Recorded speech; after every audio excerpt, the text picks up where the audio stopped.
Welcome back to another episode of Unboxed with me, your host Aisha. On this episode, we're chatting to one of the nicest lads ever who's going to share all about developing his own processes in sport, how failure in one path can lead you down success in another, and about committing to chase after your dreams. There's a lot we can take away from this episode with GB International James Mazarelo that can be put into many different aspects of your life. We must also give a quick and massive shout out to OBO for making this happen and bringing the stories of game changers to you. So go get stuck in and enjoy the episode.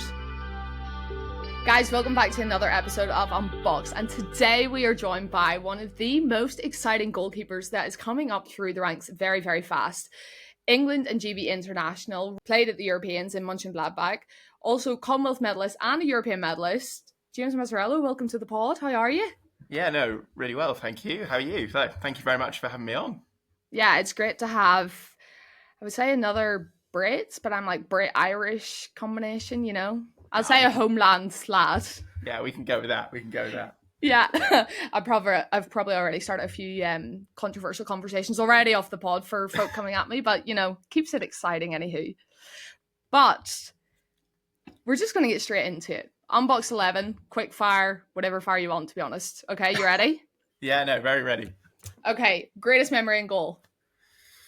I would say my debut for Great Britain, where we beat Holland after shootouts. Yeah, that was a day that you obviously build up a debut, and for England in GB, it's slightly different that you almost kind of get two, which is nice. And probably my GB was after my England one, so yeah, great day that I'll always remember. And to beat the Dutch, casual behaviour, very casual. It's one of those teams that you love to beat because it probably doesn't happen as often as you'd like. So, yeah, definitely. And in a shutout. So, love that already. Here for that. This is going to be exciting. I can feel it already. Second one, would you rather be busy with simpler saves throughout the game or like one big show save right at the end?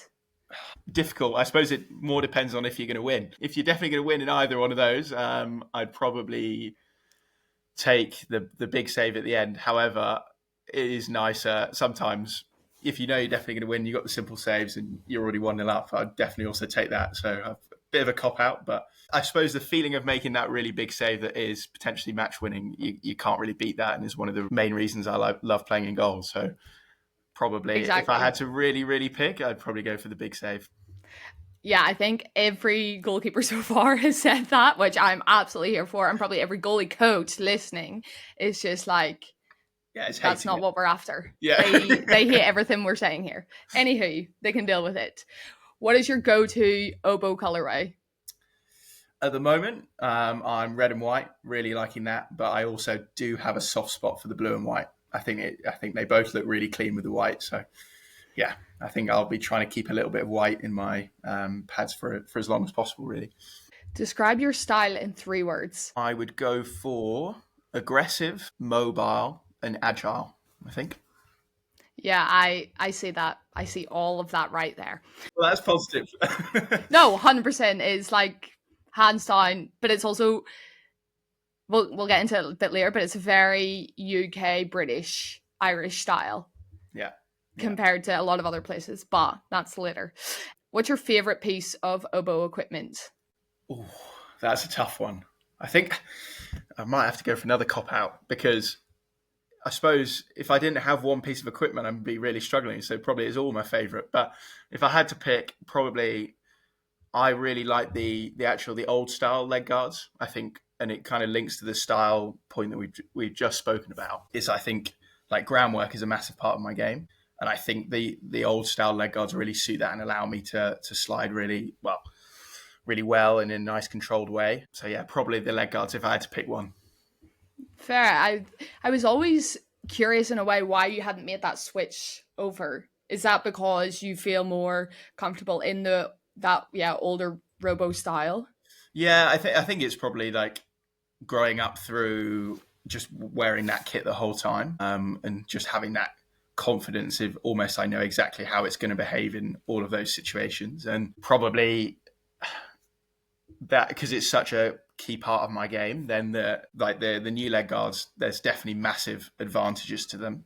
I think then would it affect my game potentially too much or not more and shift me more to a style where you're more passive, stay at home. Was I ready to make that switch? Probably not. Not at the moment. There's it's not a shut door, but I think that's probably where I'm at the moment. That's where I think as you get that older goalkeeper, more experience, and tend to be like, whoa, I don't know if my hips can cope with this a bit more, then you might make the switch then. So in about 15 years time, yeah. Yeah, well, hopefully, if I'm still as flexible and mobile in 15 years, I'll be very happy. Oh, here, you and me both. What is your favorite time for a match or playing a game? I think for us, so certainly in the UK anyway, we definitely get much bigger crowds and an atmosphere later on. So kind of all the men's Premier League games are 6 p.m. And so people tend to stay around the club. However, it's a long, long day waiting for 6 o'clock. So I think if you could move the crowd and the atmosphere from that you get at 6 o'clock to kind of a 3 or 4 o'clock, that would be perfect. But I suppose hockey, we're not playing in Holland, unfortunately, so we probably have to take what we get at 6 p.m. Yeah, definitely. What is your biggest ick from field players? Oh, there's so many. I reckon. Right, list them. Well, I think the biggest one is when the defender decides not to mark the free person on the back post and they just tap it in, and you're just looking at them going, well, what am I meant to do? And they look at you as if you're meant to save it, and you're going, well, what do you want me to do? Other ones. Well, I think that's the biggest one. That's the biggest one. Okay, fair. That's a new one. I haven't had that one yet. I reckon, yeah, you could, I suppose you probably get the one where forwards in uncontested shooting drills are just smacking at you from 4 or 5 yards out and thinking, that's okay. That's probably up there as well. But yeah, and that's their only skill that they have. It's like long handle hit on the volley, like from the P-spot. No other skills. You're an international player, but that's the only skill you have. Yeah, no, I do agree with that one as well. Definitely. Okay, who was your goalkeeping role model when you were growing up? I would say Davy Hart. So I think he's tall, similar to me, being a tall guy, but so mobile, so agile. I just loved his style of goalkeeping. Made it look so easy, but also then was still really quick in and around the goal. And even now, some of the saves he makes in the Hoofdklasse every week are just mind-boggling, really. So, yeah, still is my idol, I would say, as well. So Fair, yeah. Same. I trained with him a few times and I was like, oh my gosh, I almost felt like bad for training with him because I didn't want to bring his session down. I'm like, he's honestly just like, I don't say the god of goalkeeping. I don't believe in that, but like, he's class. Yeah, so good. I think, well, I suppose I was really lucky for me. So when I was younger, he kind of came and did like a masterclass in my club. And so kind of like seeing that and then he kind of stayed and coached, and then to get to the opportunity to play against him in the Pro League in last summer, I think, that for me was like a massive moment because I never really thought I'd ever get to the level that I could share a pitch with him. So actually to do that was really cool, just from a personal point of view as well. Oh, I love that. I'll let him know. I'm apparently friends with him now. Oh, definitely let him know. I will do. Okay, what's the craziest save you've ever made?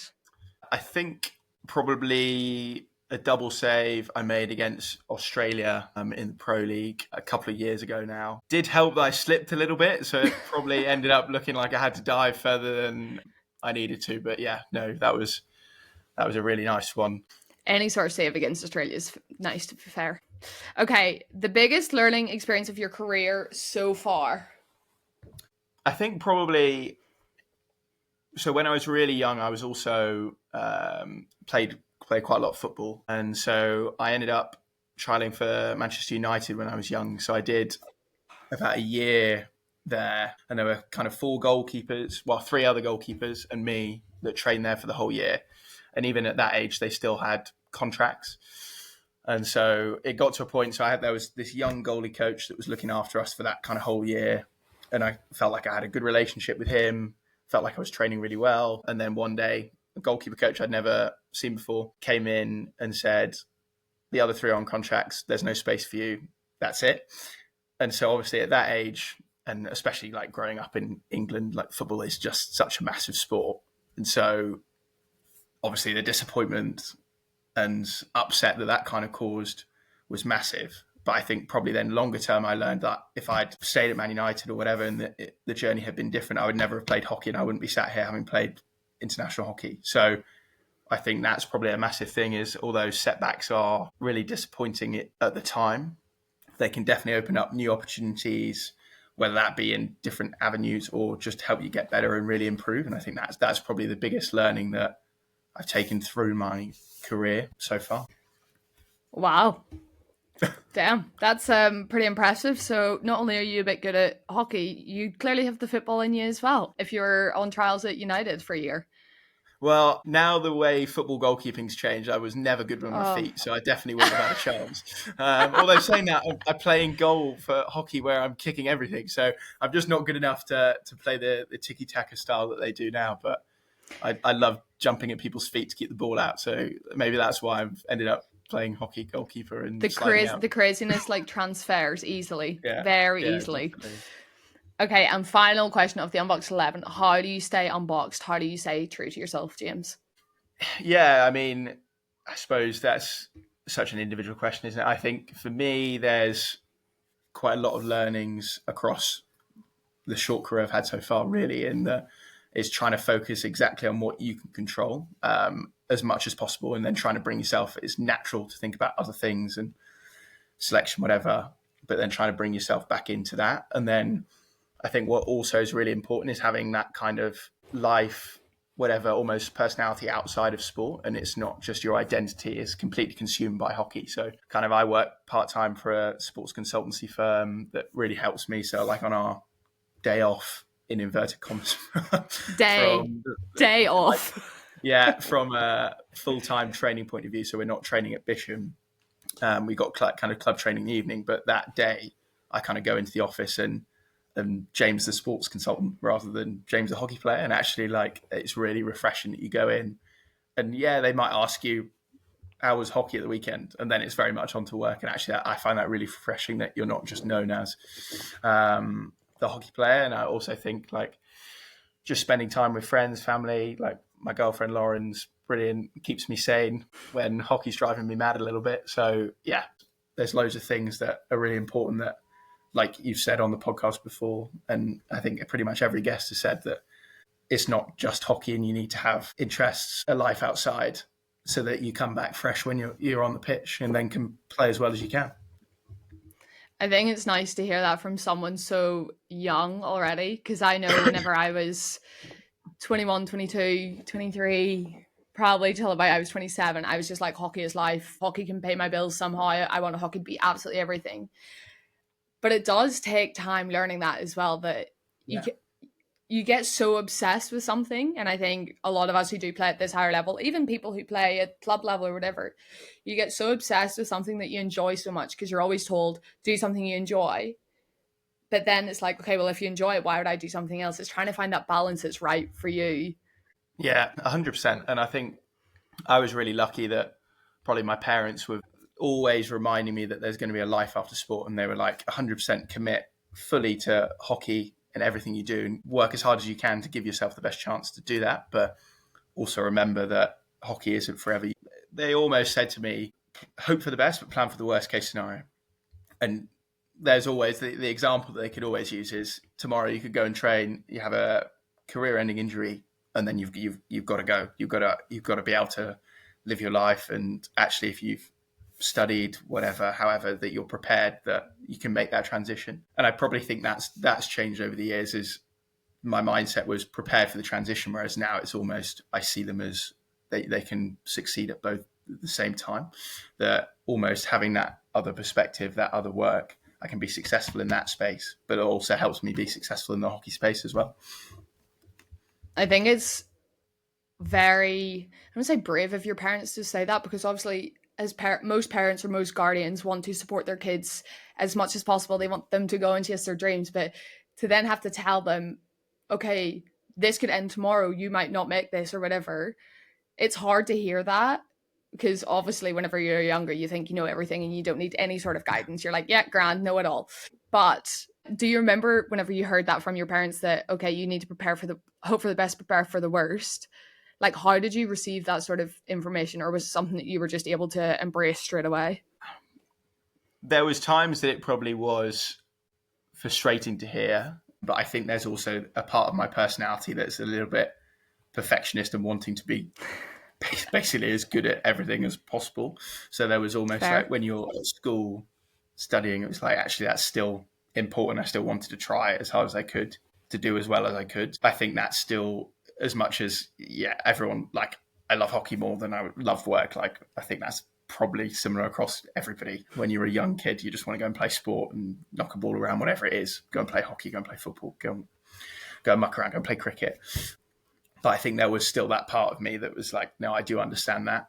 And probably like knowing that hockey isn't like a football where that's a living that can sustain you forever. Unfortunately, at the moment where the sport is, it's pretty obvious that it's not going to be this life-sustaining source of income. Like, we're incredibly lucky that I get to call myself a full-time athlete. But it's obviously on a very different scale to football. So, no, but I'm incredibly grateful that they were instilling that in me, because if I didn't have that, potentially it wouldn't be the same as I am now. Yeah, I think fair. Like, again, I can speak from experience because like, I went through that kind of transition a lot later with a lot more realizations of like, okay, like adulting, as I call it, where Yeah. I need to pay rent, I need to pay my phone bill, I need to have health insurance, I need to have this, and this to survive in the world. And that's what so many people don't realize. But, the joys of growing up, it comes and goes. It comes and goes. Oh, definitely. Okay, so you mentioned a bit earlier you played.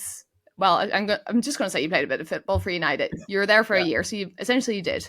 What was it like growing up in Manchester and making that switch then from football, which is obviously in Manchester, it's like, I don't want to say life or death, but you know what I mean? It's quite big. It's quite big. Yeah. To then transition into a very minority sport, hockey, and then as a goalkeeper. Like, how does that all come about? Yeah, so to be fair, it's a pretty strange story in that it's a very lucky story in a weird way. So kind of sport was like a massive part of my younger life. So played football, cricket, rugby, basically whatever sport was there, I'd go and chuck myself into. Football was definitely my major sport up to kind of 11, 12. And that was kind of the year I was at United, was that kind of 11, 12 age. Like you say, football is massive in the country, but also Manchester, given the two teams there. And so I just started playing hockey when I was 11. My primary school randomly decided to enter a hockey tournament for the first time. And they were like, right, you're the football goalie. Looks a little bit similar. You can go and goal, put the pads on, fine. So I was like, great. Basically kept like a football goalie, dived at people's feet the whole time, just tried to smash people and really enjoyed it, but probably didn't think anything of it, thought that would be it. And then, so I went to secondary school, and then the local club, Bowden, didn't have a goalkeeper in their age group team. Somebody asked me to go down because they known I'd played before. And then it kind of went from there, really, is that I kind of was just training a little bit, just playing probably once a week. And then as I kind of got older, so I was still playing cricket as well. So probably after the Man United disappointment, that became more kind of probably secondary behind cricket. And I was kind of playing local county cricket up to 14. And then didn't get picked there, got dropped again. Oh, God. And so then hockey then became, and I kind of was growing through the hockey, and I kind of knew that I'd done county stuff, but it's probably like less organised. So you're kind of still able to do that, and it's not a massive commitment. Then I got dropped from cricket, and then it starts to ramp up a little bit from the hockey side. So it was kind of called JRPC then, which is kind of now similar to the talent academies. It's a slightly strange player pathway now, but then that goes into the north of England. So then it kind of transitioned nicely, and I started playing more senior hockey at Bowden, getting involved with the first and second teams at that age, and then kind of transitioned it. Then hockey became kind of the major sport. I suppose I wasn't really left with much choice, having been dropped from all the other teams. So I had one left, but yeah, so slightly strange journey, but definitely wouldn't change it, because it gave me a lot of learnings of probably linking into being dropped from those two, from Man United and the county cricket setup, was actually I never really wanted. ideally never wanted to feel like that again. And probably in that naive childhood age, I was like, actually, if I just work really hard, hopefully that will never happen. And then obviously that's kind of changed as you go. Probably how I judge success now is very much away from outcome, but actually how have I, the process that I've put in place, have I worked as hard as I can? And then ultimately you have no regrets. You hear it quite a lot where it's like a lot of international athletes just in general, like across the board, across all sports, have done so many different sports when they were younger, and you see that a lot of them have went through disappointment of being dropped, have had to work, fight, think that if they train as hard as they can, then they will get it, but ultimately it doesn't always work like that. Do you believe, or do you feel that those sports one when you were younger has helped now you as a goalkeeper? What 100%. So I think from the football goalkeeping side, I had a great goalie coach when I was younger, and there was so much focus on just general footwork, agility, and being able to move in your body in a very basic movement patterns. And at the time, you didn't really realize how much value that was adding. And even if it was like sidestepping through cones, slaloming through cones, hurdle jumps, just being so comfortable in moving inside your body at the age of like 10, 11, then massively had an impact that almost when I put pads on, you're then learning the same movements in the pads, but you don't have to teach yourself how to move, which sounds like very basic. But I think that's almost one of the reasons now that I have, I'd say that's one of my strengths, is the ability to move around the goal. And that probably comes from just that very basic, almost functional movement training, which I didn't know at the time, but that's kind of what was happening when I was so young. Yeah, I think that that's one thing that people don't realize when you put gear on, is that you move so different, even how you walk. Like, it's so different. I remember I would used to trip over myself all the time. Well, it also didn't help that at the start I had my leg guards on the wrong way for a year. And I was wondering why I was tripping over myself so much. But anywho, that's another story. That's amazing. Yeah, it happened. Again, came from football background, given a big bag, didn't have a clue what to do. Just put it on. It fit that way. I can't believe nobody told you. They just let you do it for a year. No one had any clue. Like, in my hometown, no. Like, they were just like, you'd be lucky if you had stuff that was like from the same century as each other. Like, my first kit that I got was, the pipes. Yeah. One of those. Wow. And I'm not that old. I am not that old. Wow. No, but that's cool though. You can look back at that. And whereas I suppose my first kit was just like haphazard, loads of different stuff, probably like orange kickers, black leg guards from different brands, random hands, a plastic blue helmet, the blue Slazenger helmet. I definitely remember that. Oh, the blue Slazenger. I had a pink one of those, and that was my pride and joy. And joy. Yeah. I like to be very coordinated, but I think I had like, it was a yellow one, like really yellow soft foam, and then I got put into like the Irish or the Ulster regional stuff. Yeah, and for health and safety, my school had to buy me new kit. So my first like good kit was an OBO kit because of health and safety, literally. Yeah. But normally it's just like whenever you're getting into it, you're just like, right, okay, what is still like half together? What can kind of half protect them, and what will stay on? Literally, that is literally how it goes. I don't even know where I was going with this story of my leg. Oh yeah, my leg guard's back to front. But anyway, after our little ramble about our old gears, what I do find now, a lot of times when kids get into gear, is because they haven't done, that functional movement stuff you're saying. So all that, literally just learning how to move in your body, how to be coordinated, how to move your arms and legs at the same time. Yeah. A lot of that isn't done nowadays because kids are just going straight away into one sport. And you see it so much, especially kids that then go into goalkeeping. That's where I find they get very textbook because they don't know how to move. Yeah. So if you say had a little pal down the road who wanted to know like how to be a mini James, what would you say? Well, I think you've hit the nail on the head in terms of kind of early specialization. I think that's kind of becoming more and more of a thing in all sports, is that it's kind of this thing is to succeed, you almost need to specialize so early. And maybe in certain sports, there's an argument that should be the case. However, like for me and my view, it's trying to play as many different sports as possible because the benefits definitely transfer. And I think probably like linked to that is there's probably parents, because ultimately they want the best for their kids, are then saying, oh, do they need to be in the gym at like 10, 11? Like, and it's so, I'm not an S&C expert, but for me, you're so young, and actually that if you just learn how to move, or what that can literally be simple exercises like broad jumps, lateral leaps, hops, simple footwork drills with just cones that you can slalom through, move different movement patterns through, just understanding how your body moves, building that coordination, like you say, because when goalkeepers that haven't done that are then put in kit, you're then trying to teach them how to move and also wear the kit. Whereas actually if they have that base before, it's then much easier.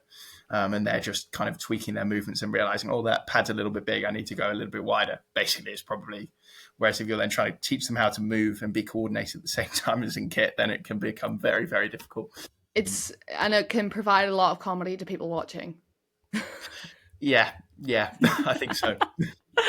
But that's one thing that I've had a lot of people ask me and message in on the pod about, okay, like how to get goalie fit, how to move better in my gear, how to get better getting up and getting down. Because I literally tell people, I'm like, our job is literally to do 100 lunges a day, essentially, and endless burpees.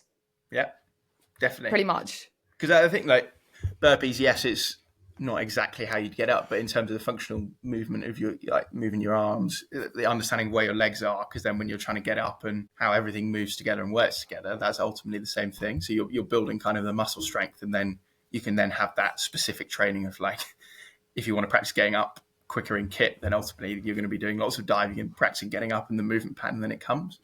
So yeah, no, definitely agree. I feel like we're very similar in how we play, and it could be dangerous because I'm trying to like stay neutral, because I'm like, yeah, definitely agree. Like move well out of the gear, get in the gear, be aggressive, go after the ball. But I also know there's so many different styles around the world, and I kind of spoke about that in the last episode with Moritz. How do you feel, or what do you believe around coaching if you have a goalie coach coming in who doesn't know you, doesn't know who you are, have their own style? How do you try and make that work? How do you try and incorporate those conversations or make those conversations happen to ensure that you stay true to who you are as a goalkeeper, but you're also being open to listening?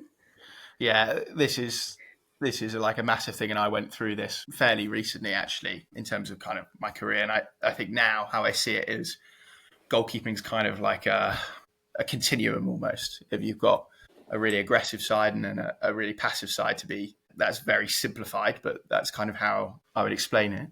And then kind of where you sit on that continuum should be, I think, an individual preference of what plays to your strengths. Yes, there's fundamental principles of goalkeeping that kind of ultimately you probably want to keep your head still as long as possible because that helps. But then there's definitely flex of how you move along that continuum based on your strength. So if you're a really agile, mobile goalie, you're probably going to sit more on that aggressive side of the continuum. If you're potentially less mobile, or you have really good reactions or whatever that you want to do, then you can be more passive, and that works for you. And I don't think there is a right or a wrong. And probably naively, I went through a phase of trying to copy, like, I suppose I can be more detailed than that. I came into the program and you see who the number one goalie is, and you go, do I need to try and change to that style so that I'm more likely to get picked? And I probably went through that phase of realizing, actually, I'm never going to be as good as him doing his style, because that's his style that works for him, and he's got very different physical attributes to me. And so then I had to then go through that phase of, actually, how do I make myself the best goalkeeper? And it's still listening to those conversations and trying of other views, because I think that's what's great about goalkeeping, is there's so many different ways of doing it. So you can pick and choose and ultimately try and make you the best version of yourself by taking bits from this style, other bits from another style, and then bring it in and making yourself your best hybrid. So I think to actually answer your original question of coaching, and you've got different people coming in with different styles, ultimately the philosophy that I would want to use as a coach is make your goalkeeper the best version of themselves, and understand, do they have physical attributes that you can really dial up and make that super strength, but also, and in the same time, potentially the decision making not covers the weaknesses, but allows those super strengths to come out and protects, and almost you then don't get caught in the areas that you're not as strong at as often. And I suppose also having the conversations with the goalkeeper themselves, so that they feel brought into that and understanding, right, there are different ways to doing it, and understanding what their view is. Because I think sometimes, even when they're young coaches have this, they've been taught this is their technique and they just want to tell them. Whereas actually, even 14, 15, 16. Like I've been blessed with some amazing goalkeeper coaches growing up.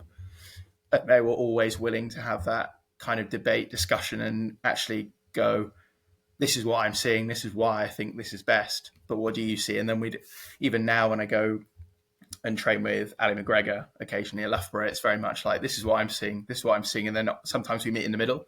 Sometimes we go with Ali's suggestion, sometimes we go with my suggestion. And I think that's the beauty of, if you can have a really good coach-player relationship, you can make so many gains and actually almost learn things that you didn't really see at the time.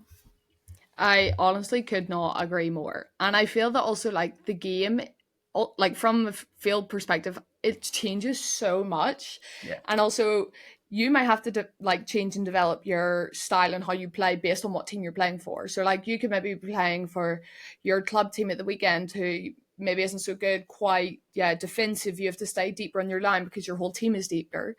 But then you might go to, say, regional, or you might play for England or wherever it is, who's a bit more aggressive, and then you have to play higher up in your circle. And there's so many different things. And I like what you said. What was it? Be it the best hybrids. So like I love that. I think that can honestly like encompass just being a goalkeeper, because there's so many different things that we have to do, that we have to think, decide over how we move. If you take bits and pieces and become the best hybrid version of yourself in gear, I think, yeah, hold on. At OBO, like, that's your new slogan, be the best hybrid. We'll get you copyrighted for that one. Okay, you played for England GB, so quick recap. For those who don't know, England is the home nation, but GB is all the home nations. So Great Britain is England, Scotland, Wales, and at some points Northern Ireland, but we'll leave them out of it for now. Tell us the difference on like what that feels like when you're playing just GB and just England, because for GB it's the Olympics and the Pro League the year before the Olympics, but then the rest of the time it's England. Yeah, so I suppose the other dynamic of that is kind of our centralized program where we train at Bisham full time. It's a Great Britain program because ultimately the funding we receive is trying to generate Olympic success. But like you say, so in the first 2 years of the cycle, the Pro League is England. We've got the Europeans and the World Cup. And so the World Cup is kind of like that turnover point of then after that, the Pro League becomes GB. And then we also have a Europeans in that middle year, which can always be really difficult as England, because quite often you end up playing one of the home nations at some point, and then you're basically using the same tactics and everything, and they know you inside out, but you also know them inside out. So that can be quite a strange dynamic. There's the obvious one is that you miss some of the key influential players because they go back to their home nation. So if you take our Olympic team that we had in Paris, you had Lee Morton. I hope I don't miss anybody here. Draper, Shipperley, Gaz Furlong. So then you suddenly take. Let's hope I haven't missed anyone. God, fingers crossed. But yeah, so then you suddenly take 4 out of your 16 out, and so then you've then. By nature, you're then replacing them with 4 English guys when you come back to England. I think it's certainly really good from a training point of view because it definitely pushes us and keeps the level really high when you've got those players coming in. It does create that interesting dynamic when you play against a home nation, given they know exactly what you're probably going to do. And I suppose arguably in theory, the GB team is stronger than the England team, so you naturally go through those cycles because you don't have those players available, which is an interesting and a really tough dynamic for the coaches to manage, given it's a Great Britain program that we train day in, day out. How is it trying to manage having other home nation goalkeepers in there? So obviously Toby is Welsh. How do you manage that dynamic? Yeah, I suppose like myself, Ollie and Toby have been together for a really long time, kind of throughout the junior system. So we kind of had the elite development, EDP, elite development program, kind of 21s. So Toby was out of the 21s by the time I came into the 21s, but we kind of trained as a goalie group in that EDP program. So I think that we all have a really good relationship, and ultimately we're trying to basically get ourselves as good as possible, push each other in all the different ways we can. And now Cal, Douglas, Scottish goalkeepers come in at the moment on a part-time contract. So we've kind of got those 4, and Toby's dropped to a part-time given this period is England, kind of what we spoke about. So he's using that time to also kind of pursue kind of work outside hockey as well. So it's like a really good goalie group that ultimately we all get on really well and are trying to push each other, because it's a really hard dynamic. You're basically training with each other every day. You're on the same pitch, you're on the same circle, quite often warming up together. And I think it's very much a really good working relationship, because ultimately we know that come 2028 we're all fighting for that same spot, and that you can't get away from that. But there's that appreciation that whatever we're doing, we're trying to be the best for the team. So whoever gets the nod in 2028 to go and be the number one goalie at the Olympics, we've pushed each other so hard that whoever is in that spot is going to do the best possible for GB, and that's all we can really ask for. You just recently, so the Europeans had literally just finished a couple of weeks ago. That was, correct me if I'm wrong, your first tournament for England as number one goalkeeper, correct? Yeah, that's correct. Yeah. How was that? Look, it was an amazing experience to get the opportunity to be the number one at a major tournament, and I suppose I'd actually never really done that even through the junior pathway. So actually, it was a really great opportunity. Obviously, then on the flip side of that, the frustration of the outcome is we didn't make the semi-finals, which is ultimately, like, we wanted a medal, we wanted to win the Europeans. So then to not even get to the semi-finals, it was a massive blow for us. And I think this is it's a really interesting space as a goalie, because the outcome of matches, tournaments, is not necessarily inextricably linked with how you play. Because actually, it wasn't a perfect tournament for me, but I was pretty pleased with how I played. So then you're going, on the one side, from a personal point of view, you're pretty happy with how it's gone as your first major tournament, but then we didn't get the outcome that we wanted as a team. So it's kind of that constant battle in your head going, how do you reflect on that? And I think this is probably the learnings from my career, is trying to focus on what you can control. The outcome is quite often out of your control, whether that be the outcome of a tournament or selection, whatever. But actually, did I commit to how I wanted to, my process of preparation, everything leading up to it, both on and off the pitch? Yes. So then I can be happy and I can be at peace and have no regrets, and that's ultimately it. But to play as a number one in a major tournament, that's ultimately been a dream of mine for a while. So it was definitely nice to kind of tick that off. Yes, it wasn't the perfect fairy tale that you want it to be, but sport is not often fairy tales. I know, that's always the thing. You're always like, right, okay, I feel I can come in, I can own this position, really go and make a difference for the team. And then, when you play a team sport, it's bloody tough. It is tough. Yeah, and I think that's one of also the reasons that you love it. But at the same time, you can love and hate it. Like, some of the amazing moments that you do get when success comes your way, it's amazing to get to share that with so many people that have been through the tough times, the great times on the way, but also you get some massive lows and disappointments as well. And that's part of the journey, right? And probably why you look back on it and makes the success feel so much better. What were, I don't want to say the learnings, but did you think, or did you notice or realize any differences between the number two goalie and the number one goalie? Because again, it's something that not everyone experiences. Not everyone is able to kind of understand the difference. So I played in both roles very early in my career. I was a second goalkeeper for 2 years, and then I was also fortunate. There was a big gap between me and the keeper ahead of me, Emma Gray. I think it was 8 years or something. So she retired when I was 19. So I did 2 years as a second goalkeeper, and then all of a sudden I'm this number one. Did you, or have you noticed any differences that you've had to then change or picked up or whatever from being a number two to then becoming a number one?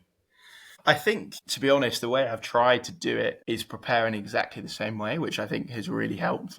Ultimately, you probably have more of the final say with organising PCD, for example, corner defence. But kind of what I've prided myself on throughout is, yes, you're the number two, but you almost have to have done all the prep that if something does happen, you're ready to step in and take it on. And I think, so in terms of the jump from being the number two to the number one, it didn't really affect any of the processes that I went through off the pitch. And ultimately, getting to play is what you do this for. And I suppose I kind of would see it that Pro League and playing those games, a European game to a Pro League game, I kind of felt the same. Yes, there's the additional pressure of that France game of ultimately you're playing a quarterfinal. But I think how I kind of approach goalkeeping is you'd never want anybody to score a goal. So the kind of the pressure the nerves, the feelings around that you feel in those games are kind of the same. So I didn't necessarily feel any difference from being a number one and number two. And maybe that is because of the routines that I've gone through in terms of when you're number two at the previous Europeans, the World Cup, and even to an extent the Olympics. The prep I'd done, I felt so prepared that if I had to step into that role at any time, I was ready for it. And that probably made it easier that there was no added pressure almost to be the number one, because it was just following routines that I'd done the whole time, if that makes sense. Definitely makes sense. And I think that just shows the type of person you are, because for those that maybe don't understand or haven't experienced, being a number two goalie, it sucks. It does. It is really, really hard. You're training literally every single day. You're doing everything that you can. You're doing everything the same, probably if not more than what the number one is doing, but you just don't get to play sometimes. And it is a very, very hard role. So just to be able to reflect after those major tournaments and for the Olympics, for the World Cups, for Europeans, having been a number two, but still put the exact same processes in, I think that's amazing. And I think that's something that so many, like even myself, because I know whenever I was in that role, and yes, at times as a number one, I probably do get complacent, and the Lizzie Murphy behind me is the best person I've ever met. Like, that girl is phenomenal. But for you to still be able to say that comfortably you've done the same processes as in number one role as in number two, I think, yeah, it just shows who you are, I think, as a true spirit of your love for your game, your love to do everything that you can and keep your processes the same. Yeah, I think like you say, it is an incredibly difficult role to play, and I think it might have been on your podcast with Anna that you spoke about this as well. Of ultimately, you're in this position that you don't want to be in the number two position. No one ever does that. You want to be playing on the pitch, but you also have a really important role within the wider squad of being as supportive as possible and ultimately trying to bring that success that everyone's fought for. Yes, but you're not in the role that you want to be. And so the impact you can have on the team environment, because if they see you moaning, whatever, bringing the group down, like that can have a small effect that can be magnified and have an affect whether they can be as successful as possible. And so that, and probably one of those reasons why I do the prep, is that if anybody then has a question around corner defense or whatever, I can then feel I can help in that space, as well as ultimately if I then have to step on in whatever minute of the game, I'm ready and I know I can perform as well. I've done everything I can, so I have no regrets ultimately. But it definitely is an incredibly hard mental space to be in, especially when you feel that you're playing really well and you've done absolutely everything. And this is probably one of the main learnings again throughout my career, is that you can be playing really well, you can have done absolutely everything, but ultimately selection or whatever doesn't fall your way, and that there are things outside of your control, coaches' perceptions, your competitions, the number one, the number two, how they're playing. You can't control that. They might be playing the best they've ever played. And that's almost now affected how I view my processes and how I judge myself. Is, have I done everything? Yes. Fine. Then I can be happy, no regrets. If I get to go and play an Olympics, play a World Cup, all of those things, then great. But actually, even if I don't, I wouldn't change anything, because there's nothing more I could have done. Wow, that's wow, yeah, that's all I have. I think very honest and very refreshing to hear that nowadays, because I think so many people, in my opinion, I will make sure that my opinion, I feel I feel a lot of people in the hockey world are quite entitled. So to hear someone who's very young, still very, I don't want to say new in international space, but young in the international space, saying that, I think it's so. I just hope that everyone can take that, hear that, and like just put that in, because sport is tough, life is tough, and you don't get everything handed to you. And yeah, love that. I'm absolutely here for all of everything you just said, so I'm just going to quote you and everything going forward from here.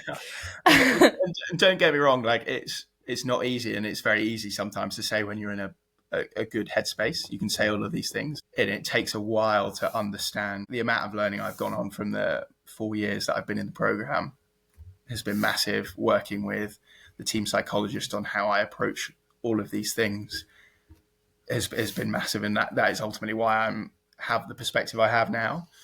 But it doesn't mean that in the moments when you're first being told that you're going to be the number 2 for the Olympics, it's an incredibly hard space, and ultimately you've worked so hard, so there is that gut-wrenching feeling that you're not going to get what you want.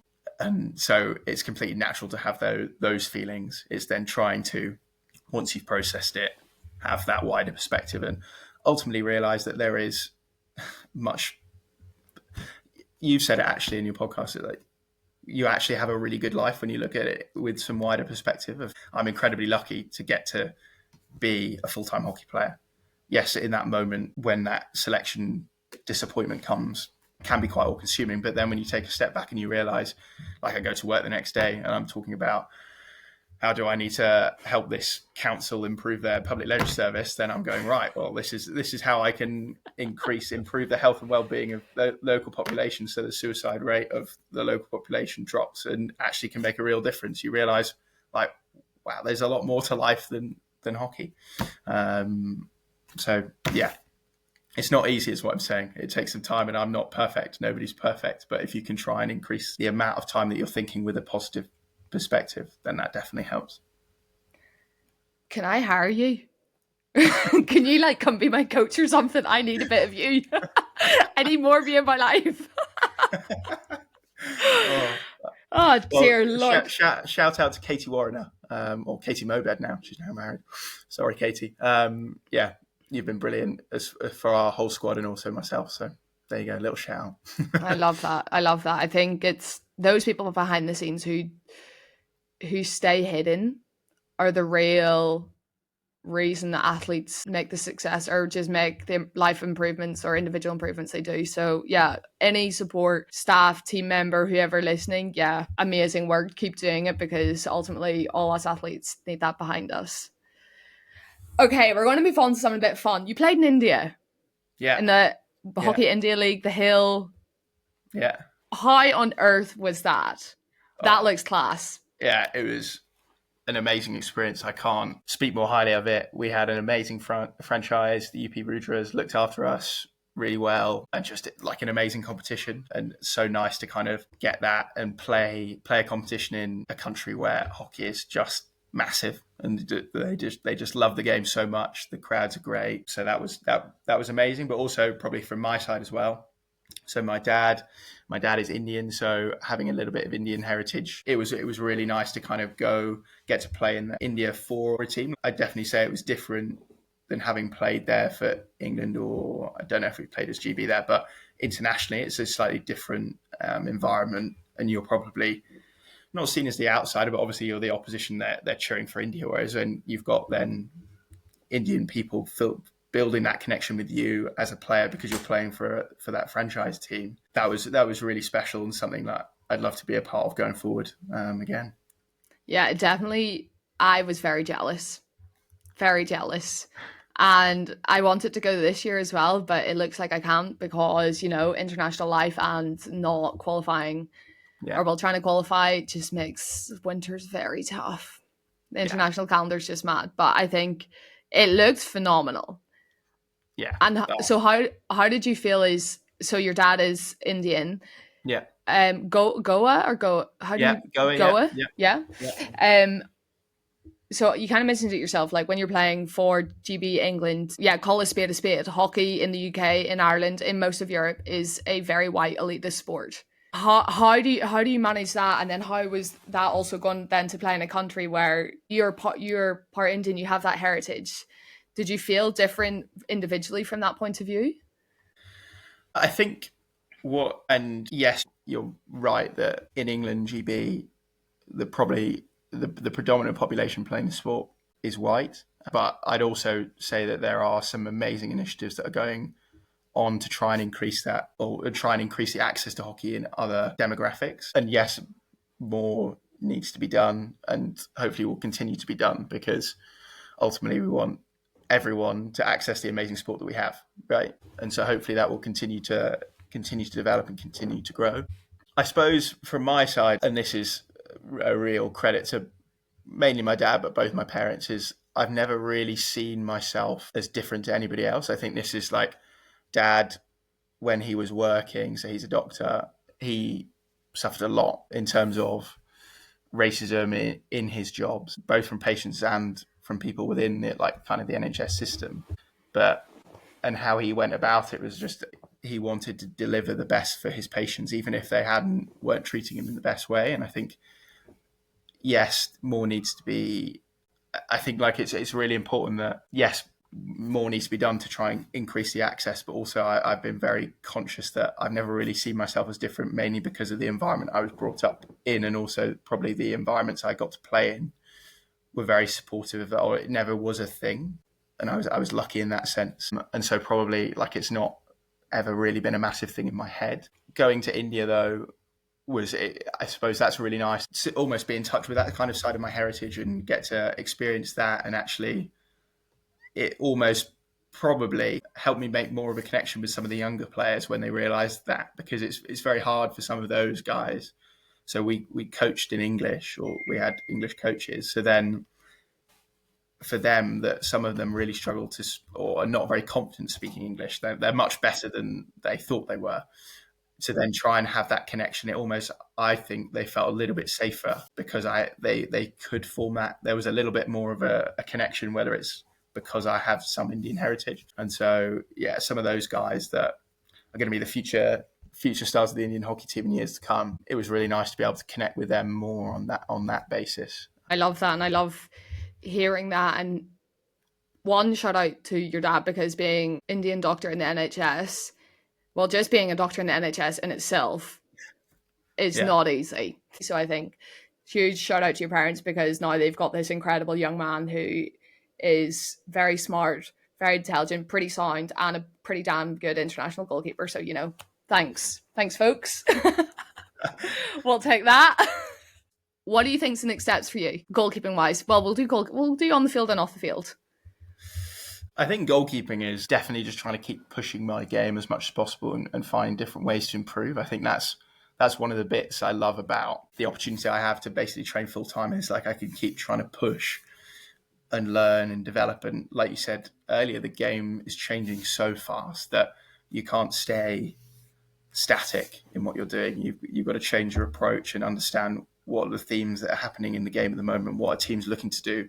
And so do I need to change my technique to ultimately make myself more effective in those situations? So I think that's definitely one, is just keep developing, improving. I think like the dream ultimately is to go to the next, play in the World Cup, or be the number one goalkeeper at the next World Cup and all the major tournaments going forward. Yeah, that's the dream. And I think it's okay to have those dream goals, because ultimately that's what we want. We want to win gold medals, all of those. And from an individual point of view, play a really important part, an important role in that and contributing to that. But I think probably it links back to earlier of actually what do I really judge myself on, is have I committed fully and can have no regrets at the end of it. That's probably I sound like a broken record, but I think that's the beauty of it, is yes, you want those outcomes, and it's amazing if you get those. Like having won a European silver, that's an amazing moment to have as a team, and it's an amazing memory to have.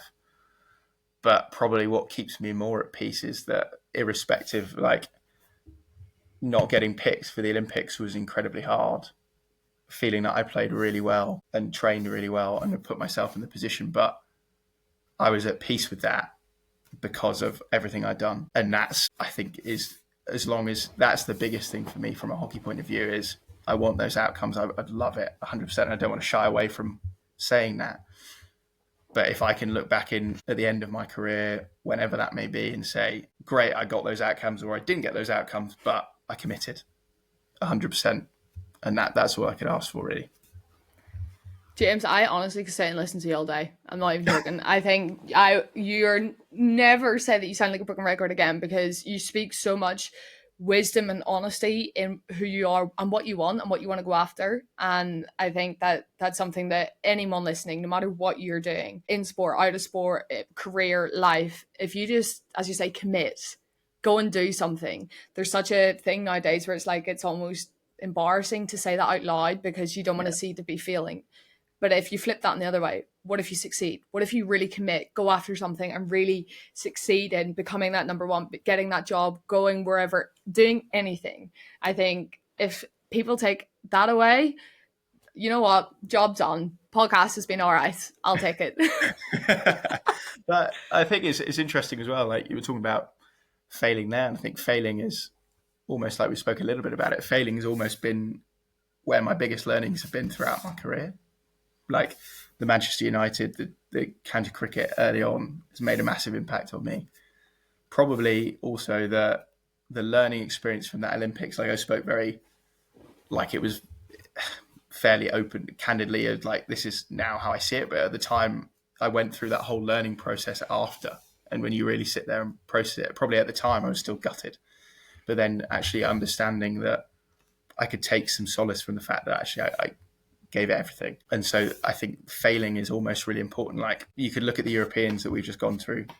There's some massive learnings for us as a squad that we need to take. And then hopefully we can use those learnings to go and be really successful in the next major tournaments that we play in. So I think that is also, everyone wants success, but failure is almost part of the journey, except if you're the Dutch women. They seem to be winning all the time. Or they're it's too vanilla being close to them. Said no one ever. Yeah, so. I definitely agree. It's just part of life. If you're winning at everything, you end up not appreciating everything you've done to get there. And I think a lot of people, bar the Dutch women's national team from the past 10 years, have experienced that. So definitely try and take the learnings out of failure. Failure is not bad. Failure is not the end. Failure is not your career is done, whatever. Failure is just another step and another ladder that you just have to take, and you take what you can, you make what you want from it. And I think, can you just write a book or something? Maybe I'll get Katie to write the book for me, and then it'll be all right.